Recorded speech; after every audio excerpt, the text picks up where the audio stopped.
是咱台视新闻的独家镜头，人咧讲开饭店惊人大只，意思就是汽油处理，就有人来到夜市算报箍算甲规巴肚火。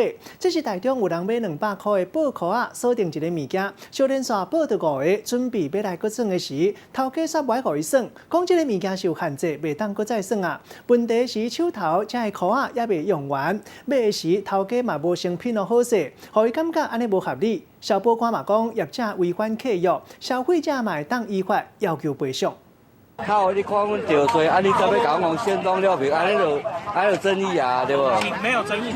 民众伫夜车算龙箍算到一半，头家煞雄要互伊算，原来伊实在是伤厉害啊！共一个奖品，伊小连续钓5个。有一寡我做生意，是你会当去报其他牛链啊。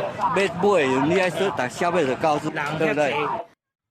这个查甫人开200块算龙箍伫算进前，头家无甲伊讲，共一种商品敢若会当钓6个，现场嘛无采购失败，头家看伊是高手，就无爱互伊继续算落，互伊无法度接受，感觉头家做生意无实在。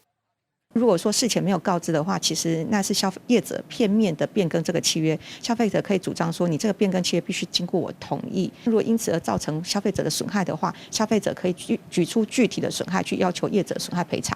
其实这种龙箍伫大部分的夜市拢看得到。这样子啊！中了耶！这区限制钓一个，别个业者讲做生意就袂惊人去钓奖，佫会设一个较好钓奖的所在来请人客。若是成本较悬的商品，就会注明有限制，避免引起争议。他只要选一个，他如果50块中一个，他就划得来了。所以要限制的。我们客人会先让他们看12颗，一定会确保说12颗会打在气球上面。